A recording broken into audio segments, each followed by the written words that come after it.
Hey everybody, welcome back to Fanblade. We are going on a road trip today.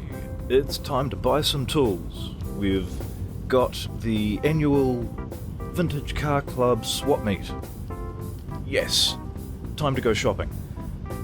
A lot of the tools that I use come from weird sources like yard sales or events like this one.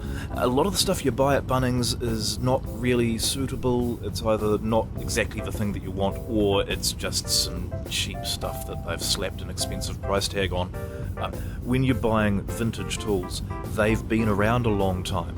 They've taken some abuse and they've come back for more, and they can be restored and they can work really, really well. So I prefer to do that rather than go and buy this mass-produced rubbish that they sell at Bunnings or Mitre 10.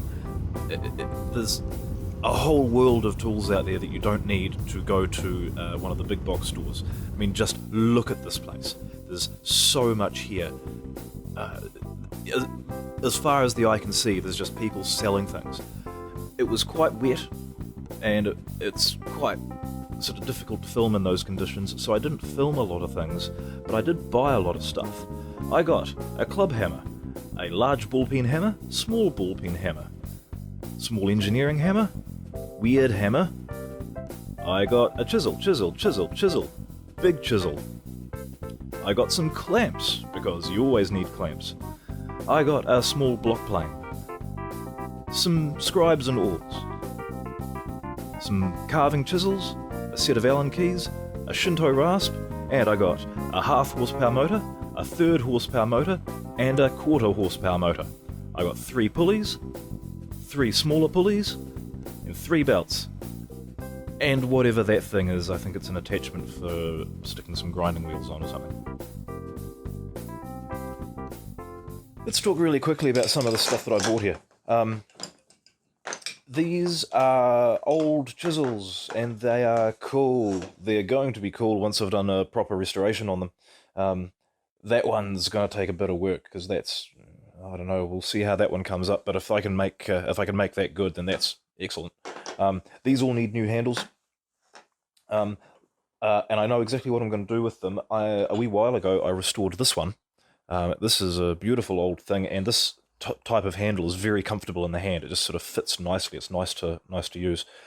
So I'll be cloning this handle to replace all of these. They're just these things have been hammered to death. But the steel is all, for the most part, the steel is all pretty good, and these will outlast me. But yeah, new handles. So we'll be doing restoration videos on these. This Shinto rasp is just cool, man. Look at that. It's so great.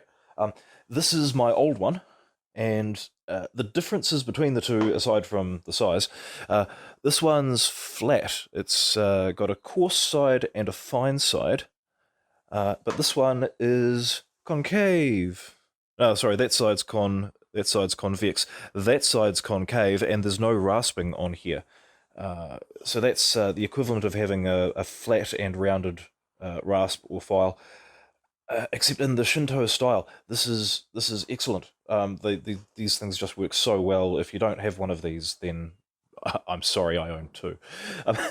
If anybody knows what that brand is, I can't make out anything from that logo. I tried a Google image search and got absolutely nothing.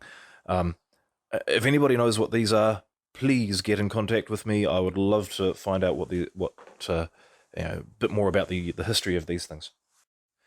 This jack plane's just a little beauty. Really, really nice. Really, really nice plane. In very good condition. Everything moves as it should. It's nice and flat. It does its job good. I tested it out on a little bit of scrap, and it cuts excellently. It's a replacement for this monstrosity here. This is a $10 plane. I flattened the sole and never really got all of the manufacturing marks out of it. But I did get it cutting quite nicely, and I used it for years. But the adjustment wheel is made of, I don't know, it's made of cast aluminium or something. It's just that's failing. And also the other major problem with this is that when you're using it, you want to have your hand about there for maximum push, and your hand is resting right on that sharp edge of that blade. That's just no good. This one, however, is designed properly, and as you're using it, your hand is resting on that nice rounded piece there. So that's a much, much better tool. Very, very happy to have that in the collection. Now, I am amassing quite a collection of hammers, because you need the right-sized hammer for the right-sized nail. Um, this is the smallest one I've ever been able to find, and this one is the largest one that I've ever been able to find. Not exactly the same shape. That's definitely rounded, and that's definitely flat. So that's, the largest and the smallest ball peen hammers that I can find stuck together. The fella who sold me this one, which, by the way, yeah, it's in need of a new handle, but I do restorations on all of these things. He also sold me this one, which I can't even begin to wonder why this exists. It's like, is it an ice pick? Maybe someone was using it as an engineering hammer. Maybe someone was using it as a bricklaying tool. Whatever they needed to be able to punch a very, very small hole, very, very deep, and very, very randomly. Because it's pretty random.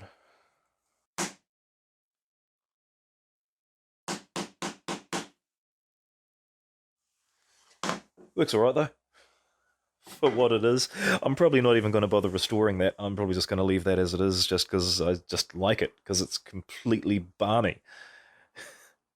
One of the things I want to do on this channel, aside from building basses and guitars, is build some other instruments as well. I play bass and guitar and drums and piano. I can build a bass, I can build a guitar. I've tried building a couple of snare drums before, and that kind of went okay, but I'm looking ambitiously at building a whole kit. That will require some more machinery that I don't have, such as a belt grinder. I'm going to be making a drum sander, and I'm going to be making a pin router. The drum sander will double as a thickness sander, and also it'll have an attachment on there for sanding circular things perfectly round. So that's where I want to take this channel. I want to be able to build a bass, build a guitar, build drums, and maybe even a keyboard instrument of some sort. We'll see how that pans out. I've kind of got my eyes on doing something kind of Rhodesy, Wurlitzery. It's a big bite of engineering to try and tackle. And this is a 3-year plan. I should point out, 3-year plan. Build all the instruments, write and record an album with them. That's the end game. That's the goal. That's the 3-year plan for what I want to do with this channel, or even without it, because I would be doing this even if I wasn't filming it. But I may as well film it so you can come along for the ride. So, thank you very much for watching. Hit the subscribe button and join me on this epic quest to make stuff, anything that I want. We're going to make things. Thanks for watching.